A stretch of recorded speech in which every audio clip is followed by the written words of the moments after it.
Hoy vamos a hablar de los primeros años de vida de un niño, una etapa llena de amor y agotamiento. Pero ¿qué pasa cuando nuestros hijos tienen emociones intensas y reacciones exageradas? Durante sus primeros años de vida, el cerebro de un bebé crea una cantidad asombrosa de conexiones, más de 1 millón por segundo. En estos años, hay mucho aprendizaje y crecimiento, a veces acompañados con mucho ruido y de imperfecciones. Entremos en el episodio de hoy, en el que hablaremos de los berrinches y la cultura.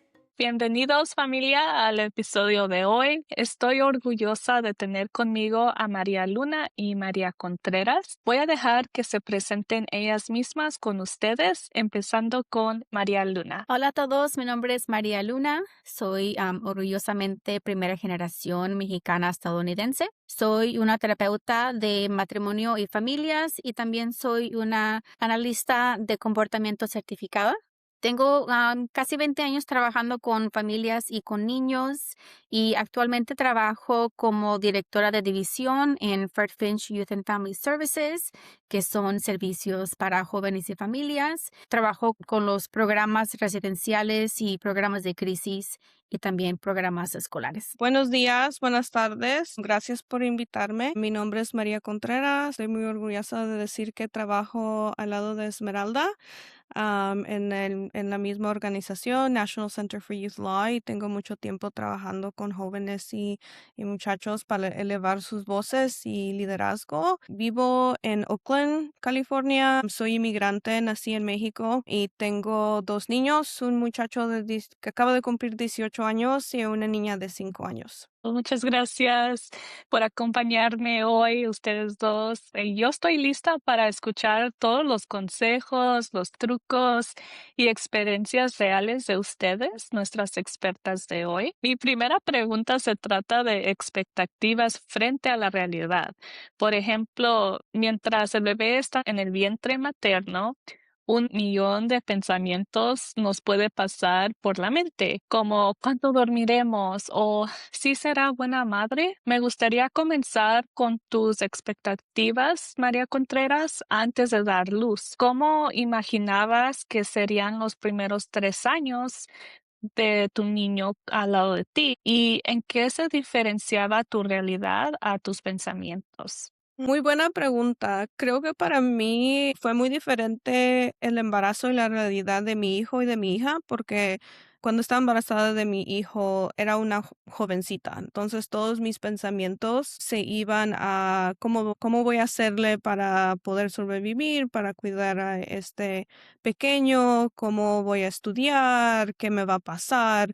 Casi todos mis temores eran sobre la sobrevivencia, más sobre preocuparme de lo que estaba pasando con él, pero ya cuando nació, mis temores se volvieron realidad. Sufrimos mucha instabilidad y no teníamos mucho apoyo, pero cuando me quedé embarazada de mi hija fue muy diferente porque ella estaba estable, era una adulta, estoy casada todavía con el papá de mi hija, entonces mis temores eran más sobre cómo voy a romper los ciclos como cuando era una niña y yo como cuando era madre de mi hijo. Me preocupaba mucho porque ella estuviera bien en el embarazo, porque tuvimos problemas por quedar embarazados, entonces fue un embarazo muy, muy deseado, entonces tenía muchos temores de perderla, pero también tenía temores de no ser apoyada porque también mi esposo es americano, es güero, es blanco. Entonces la expectativa de crear a mi hija con sus raíces fuertes, sabiendo que su mamá es de color, que es mexicana, pero también respetando las raíces de mi esposo, de su papá, que es judío, blanco, nació aquí, todo eso. Y cuando nació ella, fue algo muy bonito porque lo que encontré fue mucho apoyo en los dos lados. En mi familia, en mis amigos que son latinos, muchos me apoyaron, pero también con la familia de él. Entonces fue una experiencia completamente diferente porque con mi hija creo que pude enfocarme en aprender cómo ser mamá. O sea, con mi hijo era más sobre cómo vamos a sobrevivir y era día tras día. Y ahorita ya que ella tiene 5 años, es todavía disfrutarla. Y con mi hijo, ya que tiene 18 y verlo ser un adulto, me siento muy orgullosa de ser su mamá. Sí, muchas gracias por compartir tus experiencias, María. Cuando andabas hablando, ya se me andaban pensando a llorar los ojos y dije, no quiero llorar tan pronto en este episodio porque siento que tus temores sí son temores, no quiero decir común, pero yo pienso que muchas mamás sí sienten lo que tú andabas pensando en tu mente. Y pues te quería agradecer por compartir lo que has compartido con nosotros de parte de tu historia, de cuando eras chica, como dices, comparado de cuando fuiste mamá otra vez hace 5 años con tu hija. Y pues quiero pasar la conversación un poquito a María Luna, también platicando sobre de aprendiendo de ser papá o madre otra vez o por la primera vez, ¿verdad? Muchos padres o futuro padres están aprendiendo cómo es el comportamiento normal de cada etapa de la vida de un niño. Por ejemplo, he oído muchos padres que se ponen nerviosos a llevar a sus hijos al mercado porque se pueden, como dice uno, portarse mal los niños. Y nadie le gusta las miradas incómodas que te pueden echar los desconocidos cuando el hijo o hija está llorando o a lo mejor te está arrancando el pelo mientras el bebé está en tus brazos, ¿verdad? Y yo sé que aunque esto es común, algunos padres pueden pensar que su hijo se está portando mal y puede resultar en que uno lo castigue, le grite o en unos casos también les pegan a los niños para que se comporten bien. María Luna, ¿puedes compartir con nosotros cómo son los desarrollos típicos en los primeros años, especialmente en relación con las emociones y el control de los impulsos? Sí, claro que sí. Quiero comentar que el desarrollo socioemocional es la base de todo. Entonces, antes de que un niño aprenda a hablar bien, a compartir o a seguir instrucciones, aprender algo mucho más profundo, aprende si el mundo es seguro y si sus adultos responden a sus necesidades. Entonces, ese desarrollo socioemocional va a ser la base de todo el aprendizaje. Entonces, en los primeros 12 meses, el primer añito, el trabajo más importante del bebé es aprender a confiar, a tener esa confianza en los adultos que lo rodean. Entonces, debe de saber que cuando necesita algo, alguien va a estar ahí para apoyarlo. Esto crea un apego seguro y el apego seguro es que ayuda a los niños a ser más dependientes e independientes después de que crezcan un poco más y hace niños más seguros. Notar que los berrinches a esta edad son parte del desarrollo normal. O sea, no es que tenga falta de disciplina el niño o la niña, es muy común que veamos estos berrinches a esta edad. El cerebro de los niños a esta edad todavía no está listo para controlar los impulsos o regular sus emociones. Entonces, los pequeños, están sintiendo todas estas emociones, pero todavía no saben cómo manejarlas o cómo comunicarlas. Entonces, por eso en esta etapa es muy importante la corregulación, que significa que primero el adulto tiene que mantener la calma para poder ayudar a su niño a calmarse. Entonces, en veces escuchamos, nuestras familias decir, pues hay que dejarlo llorar para que aprenda. Pero a esta edad, lo que realmente están aprendiendo los niños es cómo manejar las emociones, observándonos a nosotros como adultos. Entonces, si ellos observan que nosotros estamos calmados y regulados, entonces ellos también van a imitar esas acciones y también van a aprender de nosotros.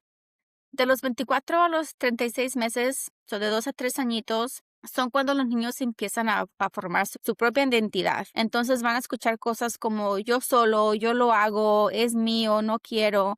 Entonces ellos empiezan a aprender qué es lo que ellos quieren hacer. Entonces, en esta etapa vamos a ver que los niños empiezan a jugar con otros niños o tal vez cerca de otros niños. Puede que empiecen a usar palabras para comunicar sus emociones simples como triste o enojado. Todavía no esperemos que lo hagan perfectamente. Entonces, no es algo que vayan a hacer totalmente independiente. Es algo que todavía tenemos que ayudarlos a hacer. Y en esta etapa, los niños empiezan a probar los límites y eso es normal, es parte del aprendizaje. Son una señal de que se están portando mal, usualmente decimos, pues está haciendo un berrinche o como dices tú, está tirado en el piso en el mercado, pero no es necesariamente que se estén portando mal. Ellos están probando estos límites para aprender de nosotros qué es lo que pueden hacer y qué es lo que no pueden hacer. Entonces, es también importante recordar que el desarrollo no es lineal. A los niños aprenden muchas cosas, después retroceden un poco y después vuelven a aprender más. Los niños van a avanzar a su propio paso. Pero sí, muchas gracias por compartir, María. Sí, siento que escuchando esto por una parte, por primera vez, dije, wow, uno como padre y también como adulto sin hijos, creo que es algo que es importante reconocer en cada etapa de los niños. Y María, nomás quería escuchar un poquito María Contreras, quería escuchar un poquito de tus propias experiencias. Si tú sintiste que andabas aprendiendo las diferencias en cada etapa, si era diferente para ti con tu primer hijo en comparado con tu hija. Sí, fue muy diferente porque creo que con mi hijo, porque estaba tan joven, tenía mucha más presión de que fuera perfecta, porque creo que los sistemas, o sea, porque también la otra complicación es de que yo estaba en foster care.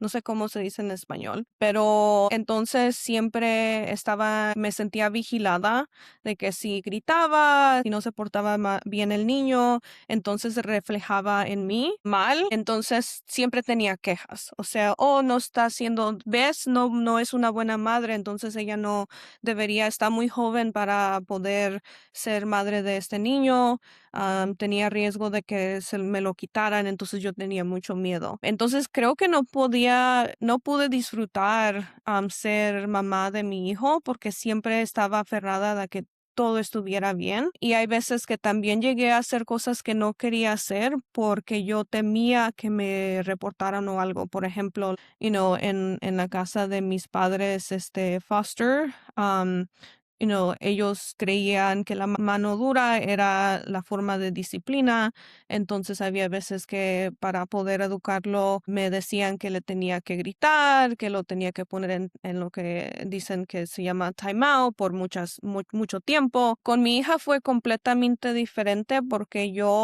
por el querer cambiar cómo educar a mi hijo, a mi hija, porque tuvieron muchas consecuencias. Mi hijo, yo creo todavía estamos en terapia familiar para poder resolver todo lo que pasamos juntos, pero entonces cuando nació mi hija, yo dije, yo quiero hacer cosas diferentes, no va a ser lo mismo.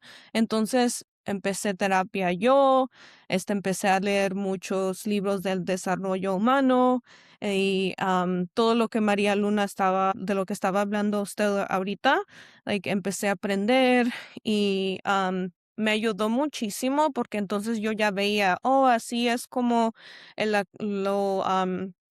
como dijo usted, cómo hacerlo para que me calmara yo y al mismo tiempo la niña se calmara y que formáramos como un patrón donde las dos nos podíamos ayudar a sí mismas. O hay veces que ella lloraba y yo me sentía tensa de no sé qué hacer y entonces me veía en el tiempo como cuando criaba a mi hijo y quería gritar, pero entonces tomaba deep breaths, la cogía, la abrazaba y le decía, estás bien, mija, estás a salvo. Y entonces cuando miré que todo lo que hacía estaba funcionando, entonces me dieron más fuerzas para seguir aprendiendo y cambiando cómo ayudar a la niña a crecer. Entonces sí fue demasiado diferente, pero en ese cambio también, porque cuando mi niña nació, mi hijo tenía 13 años, también me ayudó a ser mejor madre de un adolescente,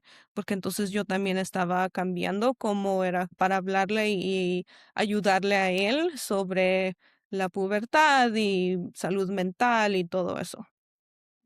Muy bien dicho, María, y creo que también es fácil a juzgar a los padres y a las madres, a los padres, a juzgarlos por lo que están haciendo bien o mal, o eso no es correcto, esto sí, y también como generación en generación lo que es bien se está cambiando también con la ciencia y como usted dijo que andabas leyendo libros sobre el desarrollo de los humanos, uno va como entendiendo, va, pues quiero cambiar esto o quiero hacer esto diferente, pero a veces, como digo, no hay los recursos que nos enseñen cómo hacer un padre o madre que tiene una conexión con su niño desde pequeño. María Luna, quiero ir para atrás a preguntarte con tu experiencia, si nos puedes explicar, ¿es peligroso considerar a un niño malo? Como uno como de adulto, de pensar, de decir, ese niño es malo. O hay que pegarle para que entienda lo que sí debe de ser y no debe de ser, como disciplinarlo. Sí, yo trato de no usar las palabras bueno o malo cuando estoy escribiendo a los niños o a sus comportamientos o cuando estoy trabajando con ellos y con familias. Cuando etiquetamos a un niño como malo, aunque no sea nuestra intención, esos mensajes pueden quedarse con ellos, ¿no? Entonces los niños empiezan a internalizar esas etiquetas que les ponemos y pueden llegar a creer yo soy malo, en lugar de entender que simplemente tuvieron un comportamiento o un episodio o alguna situación donde necesitaban tal vez guía y eso puede impactar mucho su autoestima y su desarrollo. Entonces, en lugar de hablar de niños buenos o malos, a mí me gusta hablar de conductas deseadas o de conductas no deseadas o inaceptables. Entonces, hay comportamientos que queremos seguir viendo y fortaleciendo y luego va a haber comportamientos que podemos enseñar a reemplazar por otros más apropiados para que cumplan la misma función o la misma necesidad que tiene el niño. Nunca he empezado en esa forma como, ok, si no voy a describir a un niño que es bueno o malo, ¿cómo puedo usar mis palabras para tratar de explicar lo que estoy pensando en ese momento? Pero un poquito más, María Luna, si nos puedes explicar cómo aprovechan los expertos de Fred Finch a enseñarle a los padres o cuidadores cómo manejar las emociones fuertes de un niño y no usar esas palabras como bueno o malo, más como tú decías, que son unas oportunidades que podemos usar para ampliar las capacidades y afrontar los comportamientos clasificados como duros o malos, Ujú. pues. Algo fundamental que yo siempre quiero que las familias sepan o aprendan al principio de tratamiento o de los servicios es que el comportamiento es comunicación.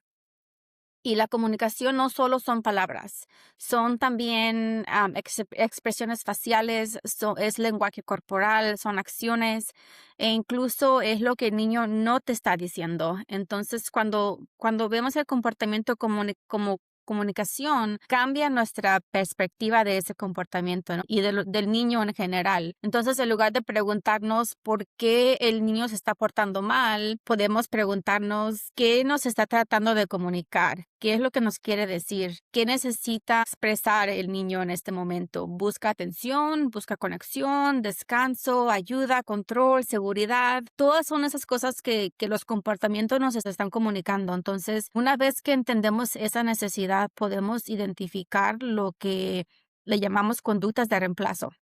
Entonces, las conductas de reemplazo son comportamientos que permiten al niño que satisfazca esa misma necesidad que tiene, pero en una manera más apropiada y más aceptable.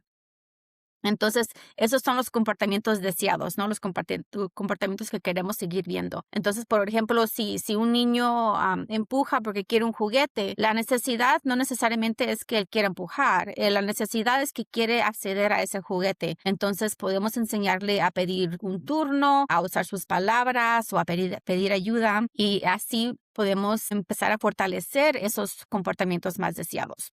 También nos preguntamos qué necesidad tiene el niño de su familia o de su ambiente. Necesita más estructura, más anticipación de cambios, más conexión, más oportunidades para moverse, lo que sea. Entonces vemos que a veces esos pequeños cambios en el ambiente o en el sistema familiar son muy significantes para que los comportamientos que son desafiantes empiecen a disminuir o a cambiar. Y cuando andabas hablando, María Luna, me acordé de cuando yo andaba cuidando a una niña que tenía 4 años y cuando ella se enojaba en el parque, no sé por qué, pero ella misma se pegaba en la cara. Y yo cuando miré que se andaba pegando en la cara, yo sabía que, pues, uno a lo mejor le está doliendo a ella misma, ¿verdad? Porque uno, am, no es común que uno se pegue ellos mismos, pero no supe cómo enseñarle otra cosa que cuando esté enojada que no se pegue. Entonces dije, pues déjame preguntarle a alguien, les voy a describir lo que andaba pasando en esta situación y pedí ayuda. ¿Qué puedo hacer? Y pues a mí se me hizo fácil a pedir ayuda porque pues sentí que, pues no es mi hija, pero le quiero ayudar. Yo no sentí que me iban a juzgar, pero sí sabemos que en nuestras comunidades latinas sí hay temores y a veces es muy común a, a no querer pedir ayuda porque, pues por muchas razones, ¿verdad? Pero es difícil a pedir apoyo por la salud mental, los servicios del desarrollo para niños pequeños. Y esta pregunta es para las dos, pero ¿por qué ustedes piensan que uno como padre o cuidador de un niño tiene temores de pedir ayuda en circunstancias como la que estoy describiendo yo en los ejemplos que han dado ustedes dos? Creo que para mí fue, am, es definitivamente es cultural.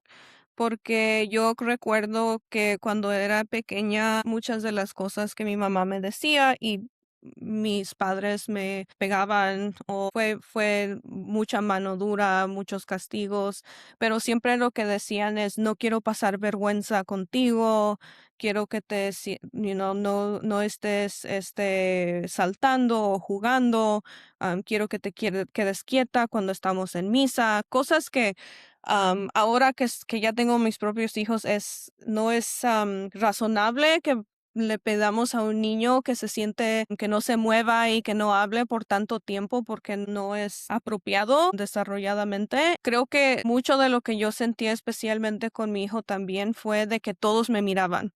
Decían, oh, el niño está haciendo berrinche, ¿qué va a hacer la mamá? Si no hace algo, entonces es una mala madre. Y entonces creo que yo por no sentirme afuera de mi comunidad, hay veces sentía la presión de que, ok, tengo que hacer algo. Y si no le pegaba, entonces tengo que hacer a la gente sentir que voy a hacer algo después. Entonces le decía, estate quieto o cuando llegamos a la casa vas a ver.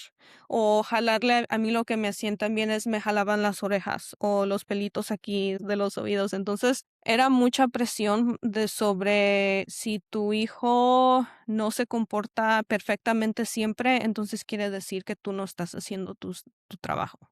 María Luna, sé que querías decir algo. Sí, quería comentar de lo que dijo la señora María Contreras, porque por eso es importante aprender sobre el desarrollo y las etapas del desarrollo y qué habilidades son o podemos esperar en cada etapa, ¿no? Como comentó ella, la expectativa de que un niño o una niña se vaya a sentar por una hora y media para atender a una misa no es de 2 añitos, o sea, no es una expectativa realística para alguien de 2 años. Entonces, por eso es importante aprender qué es lo que podemos esperar en cada etapa y qué es realista, qué habilidades van a aprender los niños y cuáles todavía no van a aprender para poder saber cómo responder en esos momentos. Saber que, ok, vamos a ir a misa, pero voy a tener que sacarlo cada 15 minutos para que corra un poquito y luego ya nos volvemos a sentar. Entonces, es importante por eso tener esa educación de las etapas de desarrollo.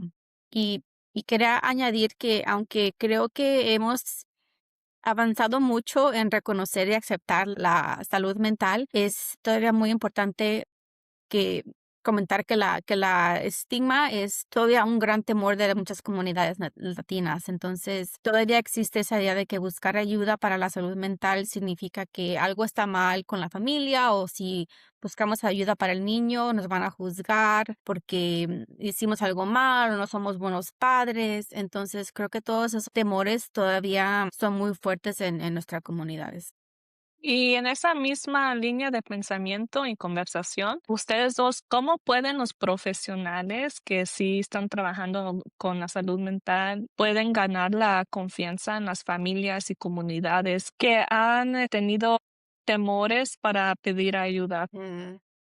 Pues como profesional te puedo comentar que lo que yo siempre les digo a las personas con las que trabajo es que la confianza se construye. No es algo que podemos exigir o esperar que va a suceder fácilmente.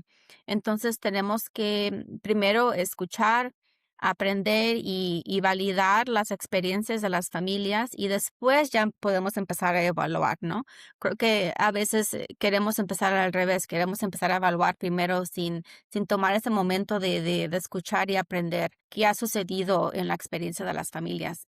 Y también preguntar, hacer muchas preguntas para entender en vez de asumir y ofrecer información clara. Tenemos que también incluir a la familia como expertos en su propia familia y expertos en su hijo o su hija y ponerlos que sean parte del tratamiento o del equipo clínico. Entonces, es importante que también ellos sientan que son parte del equipo, no solamente que son, como le digo, pues el cliente, ¿no? O el paciente. Entonces, creo que también eso es muy, muy importante. Sí, estoy de acuerdo. Creo que pensando, hay veces que me sentía como cuando pedía ayuda, me sentía como que si pedía ayuda me iban a decir que yo estaba haciendo algo mal. Entonces yo me sentía como que me iban a decir que yo tenía que cambiar todo lo que estaba haciendo con mis hijos. Entonces eso me daba miedo pedir ayuda. Porque yo pensé que me iban a decir, oh, pues no tiene nada, no hay nada malo con el niño, porque también es otra cosa de todo es diagnóstico, ¿verdad? Todo es si es algo malo con la familia o con o el niño o con el padre. Y eso no es, yo creo, cómo deberíamos de hablar con las familias, porque no es de que sea malo, bueno o depresión o autístico, lo que sea, es de que cómo podemos ayudar a una familia para que todos se sientan bien en la familia y cómo las familias, entonces, como dice el programa, cómo van a florecer, ¿verdad? Entonces, por ejemplo, cuando tengo una hermana y mi sobrina fue diagnosticada con autismo cuando tenía 2 años, pero mi hermana sabía que algo estaba diferente de ella y cuando iba con los doctores le decían, todo está todo normal. Entonces ella decía, pues, ¿qué estoy loca o es mi culpa o qué? Entonces, hasta que fue a un doctor diferente que se sentó con ella y escuchó todas las cosas que ella estaba viendo, que estaba sintiendo, decía, ¿sabes qué? Yo soy el médico, pero tú eres experta en tu hija, entonces vamos a mandarla a que la evalúen y entonces salió que sí tenía, que sí tiene autismo y gracias a su advocacy, entonces ahorita mi sobrina ya tiene todas las terapias que necesita, tiene los médicos que necesita, entonces eso también es parte de si hay algo que tiene que ser atendido médicamente, es importante que los profesionales lo normalicen y que también escuchen a los padres y a los cuidadores para que los padres no sientan que estamos pidiendo ayuda y nadie nos quiere ayudar, porque también eso entonces forma barreras para si algo pasa, entonces no vamos a querer pedir ayuda, ¿verdad? Entonces también eso me parece importante. Sí, sí puedo añadir que creo que como comunidad latina valoramos mucho el respeto.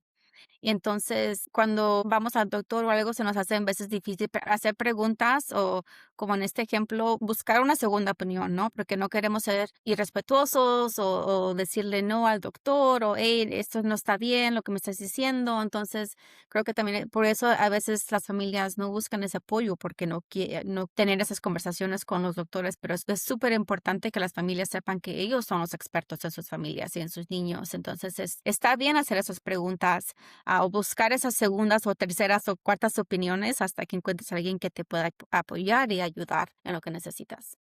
Y me encanta eso, ¿verdad? Que los profesionales, como los doctores, los maestros, todos los que tienen como su experiencia en una materia específica, que ellos también tengan el reconocimiento que los padres y las familias son expertos también en lo que están diciendo o mirando en sus propias familias. Y quería usar este tiempo para que si María Luna, tú le tienes una pregunta a María Contreras o si el otro lado tiene preguntas que puedan usar este tiempo para que se hagan preguntas ustedes dos mismas. Yo sí tengo una pregunta un poco personal porque ahorita que tengo mi niña de 5 años y como mencioné, hay veces que no recuerdo nada de cuando mi hijo tenía 5 años porque pues estábamos sobreviviendo, ¿verdad? Entonces, ahorita mi hija está en una etapa muy curiosa que de repente parece que le tiene miedo a todo. Si no sabe hacerlo inmediatamente, entonces no lo quiere hacer. Antes era más abierta a tratar cosas nuevas y ahorita lo que estoy viendo es un poco de dificultad de cómo apoyarla a ella para tratar cosas nuevas o por ejemplo, de repente no quiere practicar su lectura, de repente no quiere ir a práctica de karate, algo que ella le fascinaba. Las dos cosas, la lectura y el karate le fascinaba y ahorita como que se está sintiendo un poquito más tímida y con miedo de, ¿cómo se dice? De no saber hacerlo bien. ¿Tiene algún consejo de cómo podemos apoyarla?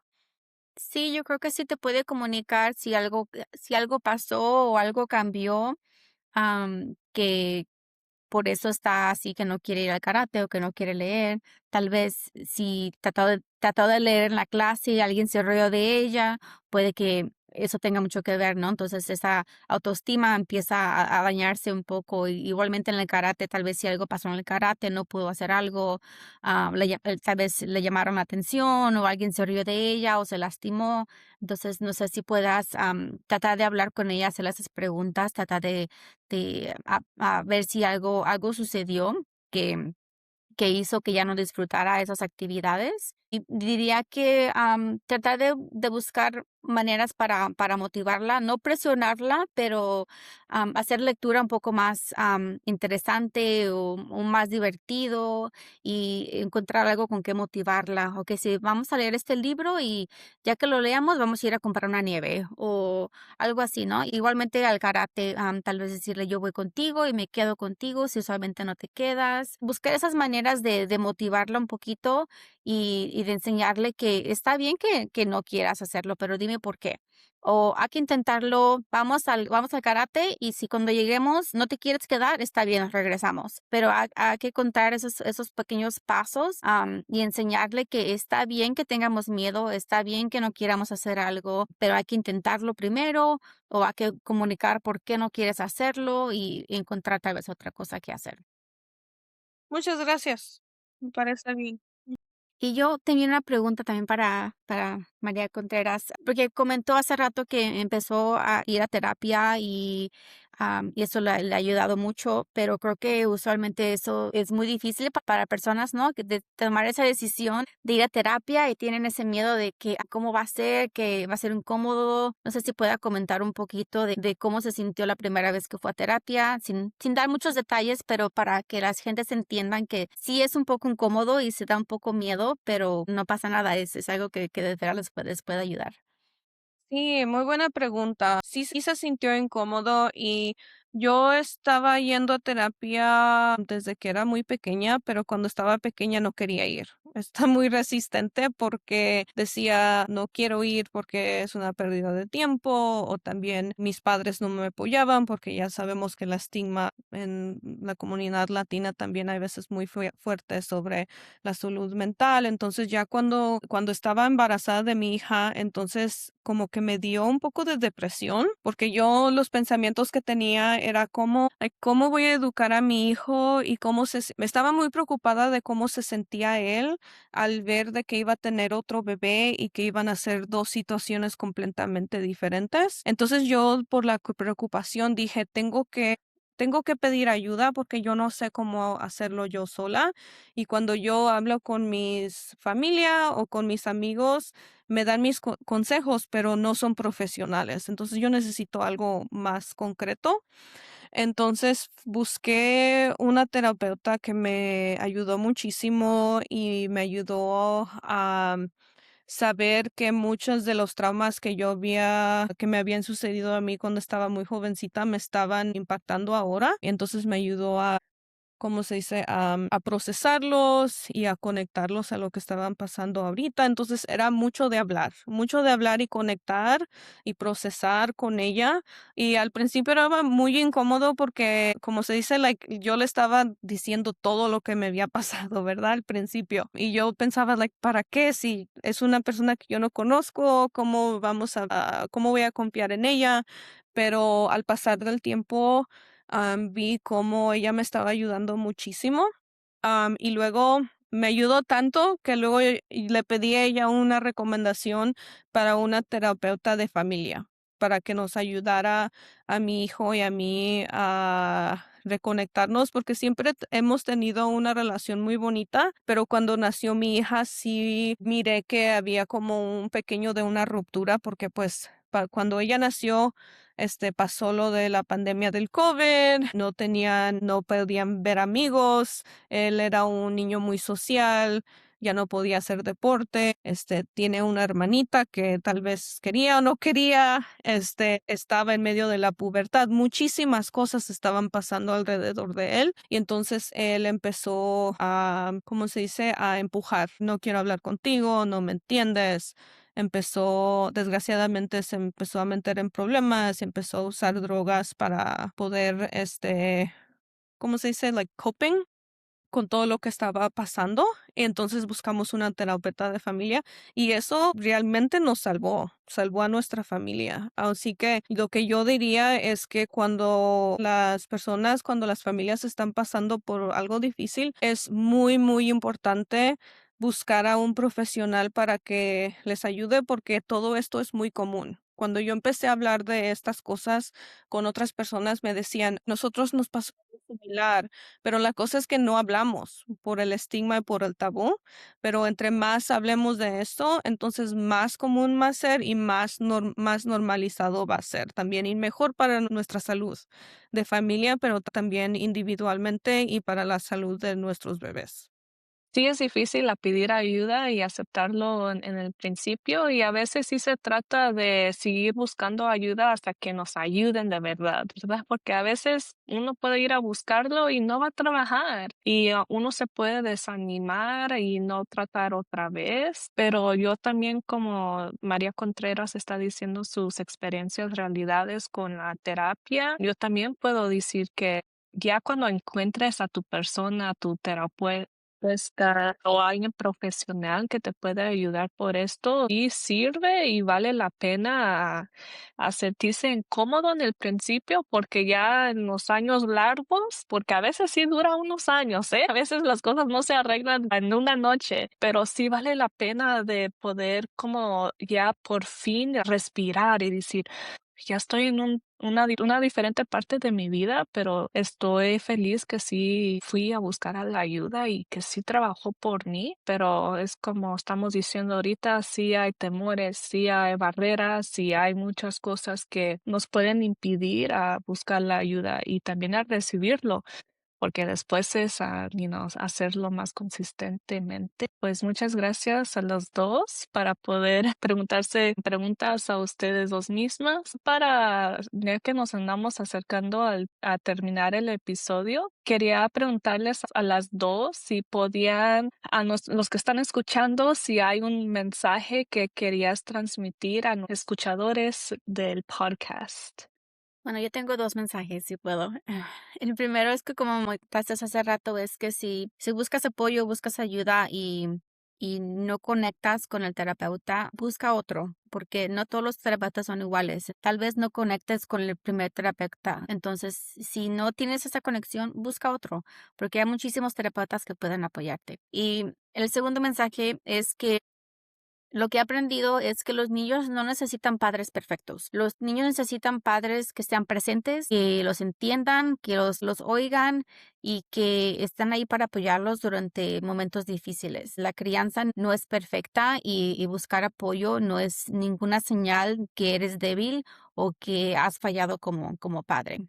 Entonces creo que entre más rápido busquemos ese apoyo para los niños, mejores van a ser los resultados. Muy bien, me gustó mucho esos dos mensajes. Creo que lo que yo quiero pedir a la comunidad es que nos apoyemos entre nosotros, y no juzgar entre padres. Yo creo que ser padre y madre ya es difícil sin todo lo demás. Entonces, cuando uno vemos que algo está pasando en la calle o en la familia y no sabemos qué está pasando, pero mi primer pensamiento siempre es, ¿qué está pasando? ¿Necesitan ayuda? O déjame escuchar a una amiga que está sufriendo con su hijo, vamos a ver si podemos apoyarla, en vez de juzgar, en vez de decir, no es una buena madre, no sabe lo que está haciendo, no tiene por qué va a tener otro hijo, tanto juzgar, ¿verdad? Entonces, pensar en el apoyo en vez de juzgarnos entre nosotros. Muchas gracias, María Contreras y María Luna, por acompañarme hoy y dar estos consejos y recursos a los que están escuchando. Pienso que la conversación de hoy se me va a quedar conmigo por unos días porque sí hablamos de mucho y también no era un tema fácil para tener. Y aquí termina nuestro episodio. Gracias por estar aquí con nosotros y hasta la próxima vez nos escuchamos. Gracias. Gracias. Gracias. Queremos saber qué opinas sobre el tema de conversación hoy. Comparte con nosotros tus opiniones y síguenos en nuestras redes sociales, incluyendo YouTube, Instagram y TikTok, con nuestro nombre de usuario en las redes sociales @elflorecer de la familia.